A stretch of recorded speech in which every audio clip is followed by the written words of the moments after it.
Buenas noches a la gente que nos ve en su casa y también a través de las redes sociales de TVU y también de Diario Concepción. Y claro, porque así como ha llovido también, el efecto que ha tenido la lluvia, el mal efecto que ha tenido, ha sido un impacto en la movilidad, en la congestión vehicular, en las principales rutas, en las que algunas que ya están bastante saturadas y que muestran niveles de congestión, como la Ruta 160 y la Avenida Pedro Aguirre Cerda en San Pedro de la Paz, que han sido durante esta semana que vamos avanzando el símbolo, por decirlo de alguna manera, de lo que ha ocurrido y debido a qué, bueno, a varios factores. Uno de ellos, hasta 2 horas de atochamiento, algunas veces.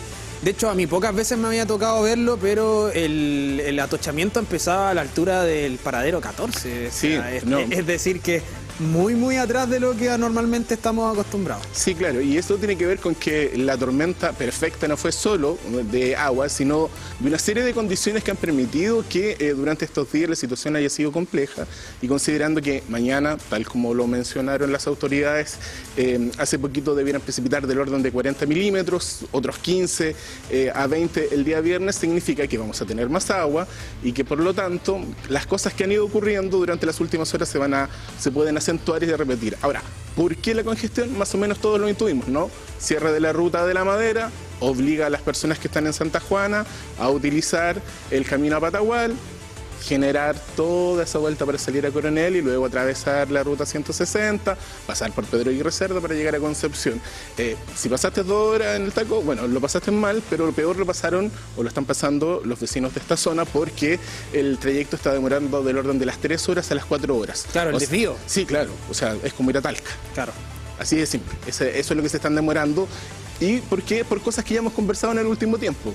Ese concepto que alguna vez mencionamos y que está relacionado, que claro, con estos deslizamientos de tierra, los taludes, es decir, la pared del cerro que no es capaz de sostenerse y de venirse abajo. Recordemos que el río está a 2 pasos nada más, que las pendientes naturales y el agua que cae fundamentalmente busca su cauce normal, que es el río Biobío, y lo decíamos, y esto es porque no tenemos redundancia, no hay una alternativa.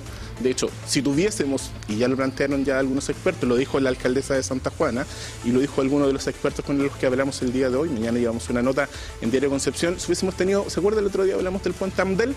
Ese que une Santa Juana con el sector de Talca. Proyecto esperado, bueno, que hasta el día de hoy todavía no tenemos. Si lo hubiésemos tenido, los vecinos de Santa Juana habrían tenido la posibilidad de no dar esa vuelta, haber cruzado por el puente, cruzar a Hualqui, de haber avanzado por ahí. Es harto más simple. Yo decía, ¿quiénes lo habían pasado mal?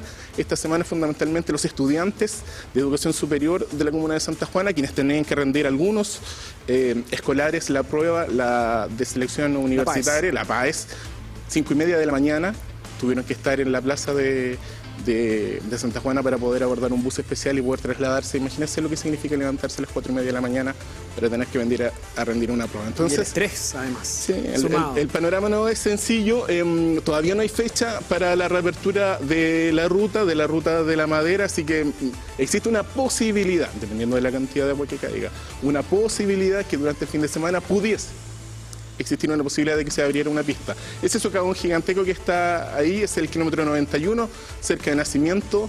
Se está trabajando en él, se está trabajando en el 22 y en el kilómetro 23, donde decimos existe la posibilidad que existe una falla geológica, es decir, un quiebre profundo en el cerro que eventualmente pudiese explicar por qué en este punto se desliza con mayor continuidad. Pero además tenemos los otros problemas. Ya teniendo la ruta saturada como es la 160, además durante los últimos días se vandalizó el sistema de semáforos de Avenida Pedro Aguirre Cerda y la ruta 160, entonces tampoco se pudo hacer gestión de semáforos ahí, entonces como que hemos tenido de malo mucho. Sí, además que recordemos este sector específicamente, Ruta de la Madera, muy afectado por los incendios forestales, es decir, que los suelos ya están complicados y a esto se le suma las lluvias y a esto también se le suma los estudios que se están haciendo en aguas subterráneas que están ahí vinculando que hay canales que nosotros no vemos de conexión. Lo que pasa es que la ruta se diseñó en un espacio muy pequeñito entre el cerro y el río. Naturalmente es una zona húmeda, naturalmente es una zona donde escurre, va pegadita al cerro. Para ampliarla habría que botar literalmente más cerro. Por eso hoy día el Seremi de Obras Públicas planteó algo que va a ser probablemente tema en los próximos días y que está relacionado con que hay que pensar qué vamos a hacer con la Ruta de la Madera. Fundamentalmente es si invertimos o invierte el Estado en ampliarla, por ejemplo, en generar grandes muros de contención como los que se han ido instalando y que han servido, que han mostrado ser bastante eficientes en el último tiempo. Y que hay en otros lugares de nuestro país. Así es, pero en todo su trazado, son 90 kilómetros, no es poco. Claro. O definitivamente pensamos en construir otra ruta de la madera, por llamarlo así, que permita la conexión ya no solo con Santa Juana, porque estamos hablando de una puerta de entrada y salida desde la provincia de Biobío, pensando en que uno puede llegar a Nacimiento, a Negrete, y que además es una puerta para ingresar a la zona de la Araucanía. Entonces no es poco importante, se cortó y ha tenido efectos, en efecto cascada, ¿no? Fundamentalmente sobre la ruta 160 y sobre quienes a diario tienen que transitar ahí. Ojo, el puente ferroviario que está ahí en la pantalla, tampoco tenemos fecha de retorno. Ha ido bajando el nivel del río porque está cortado por eso, ¿no? F dijo, el caudal superó los 4.000 metros cúbicos por segundo, no se puede operar de manera segura, detenemos el tránsito de carga y el tránsito de pasajeros. El tránsito de carga, lo que pasaba por tren, ahora tiene que pasar por camión, entonces se suma al efecto actual que hay en la ruta 160, donde Puerto Coronel también recuperó también su operatividad. Entonces el panorama es el todo, es la sumatoria de cosas. Claro, no es un evento en particular, es el todo lo que está generando los problemas. Paciencia para la jornada de mañana y para la del viernes, porque va a haber lluvia, porque probablemente va a haber cortes de luz focalizados, porque existe la posibilidad de que exista mucho viento. Mañana es feriado, sí, tener una pausa. Para usted. A turno le tocó. Sí. Estábamos hablando con Pablo el otro día, nos dijo que al parecer tenía libre. No. Turno mañana, así que cuidado mañana, pero sobre todo el viernes, porque los viernes son difíciles en la zona en particular. Todos quieren volver luego a casa y salir y, bueno, se complica y tenemos complicaciones varias. Va a ser con día de lluvia, así que nosotros mañana igual vamos a estar a las 20 horas. Ahí vamos a estar acompañándoles, pero al menos sí, vamos a estar ahí, gracias, obviamente. Como medio SUDEC estamos unidos en la cruzada de estar este feriado.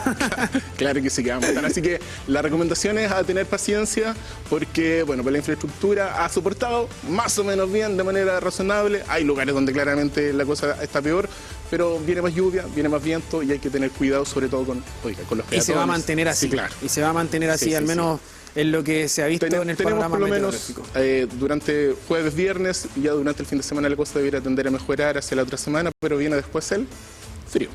Eso es el otro tema. Nosotros también lo estamos llevando porque se va a esperar que este invierno sea muy helado. Incluso tenemos que ahora poner el ojo en otro territorio, en la zona de la alta cordillera, en cuanto a la nieve que va a caer. Así que lamentablemente vamos de emergencia en emergencia. Tenemos para rato para seguir. Sí, lamentable la situación, pero vamos a tener que acostumbrarnos también. Pablo, así parece que es. Muchísimas gracias por estar con nosotros. Nos vemos. Buenas noches.